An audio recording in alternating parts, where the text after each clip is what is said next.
In one of the biggest NASA contracting surprises in years, the space agency has chosen SpaceX, and only SpaceX, to return humans to the surface of the moon with its next-generation Starship rocket. The Washington Post's Christian Davenport broke the news a few hours before NASA's scheduled announcement and teleconference, revealing that SpaceX beat out Dynetics and a Blue Origin-led national team for a sole source contract to build, launch, and land a custom version of Starship on the moon for $2.89 billion. If that uncrewed testing is successful, SpaceX and Starship will be tasked with landing the first astronauts on the moon in half a century as early as the mid-2020s, while a human landing system, HLS, announcement was fully planned and expected to happen this month. Virtually everyone following the process believed that NASA would continue to lean on the rationale behind selecting multiple providers for its commercial resupply services,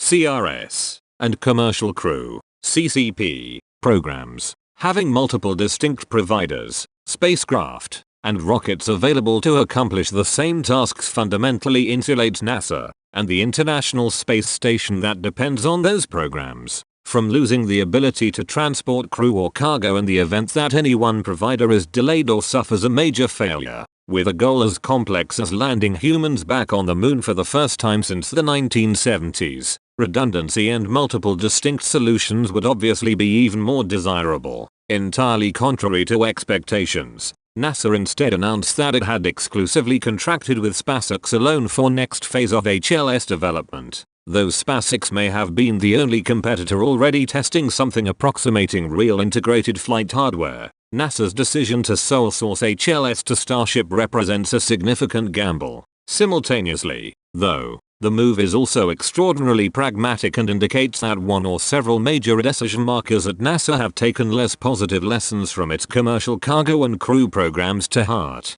Crucially, over the first several years of the Commercial Crew Program, CCP, Congress systematically underfunded the development of two commercial crew spacecraft, one from Boeing and the other from SpaceX. As a direct result, the launch debuts of both spacecraft were delayed by several years, forcing NASA to continue relying on Russian Soyuz launches well into the 2020s to get its astronauts to the ice. Additionally, SpaceX, an unequivocal underdog and newbie next to Boeing in the mid-2010s, has drastically outperformed its traditional aerospace counterpart, beating Boeing to the punch and launching astronauts first. Boeing's Starliner is now at least 18 months behind Crew Dragon despite costing almost 60% more. In its first year on the books, almost mirroring NASA's commercial crew experience, Congress aggressively underfunded the HLS program, allotting $850 million,